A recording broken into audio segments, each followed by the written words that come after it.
Today, I will introduce you to the processing of tiny parts.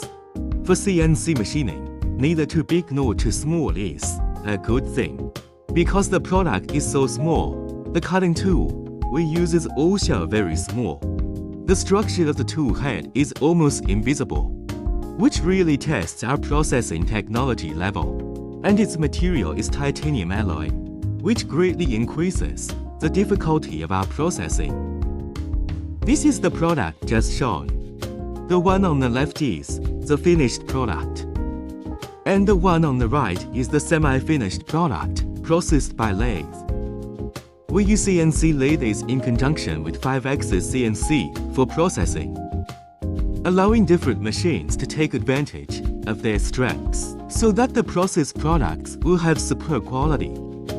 How small this product is, we can't directly perceive it from the screen. We took a common metal gasket and used a measuring tool to measure its size, which was about 19.57 millimeters. We put them together and compared the gasket with the product. I believe you can now feel the specific size of the product. We process many other products, such as this one, which is made of aluminum alloy and hard anodized. It looks like there are still some cutting marks on it. Cutting marks are allowed for this type of product. Switch the lens and zoom in further and you can see that the cutting marks are very neat. This means that we can achieve very fine results even when processing tiny parts. Finally, let's take a look at part of our finished display cabinet.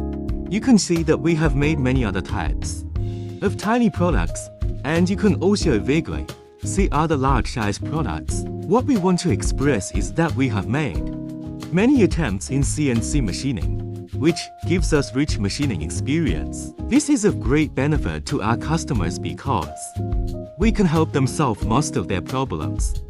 And we are also happy to try new challenges, which will greatly improve our abilities. Well, this video is over.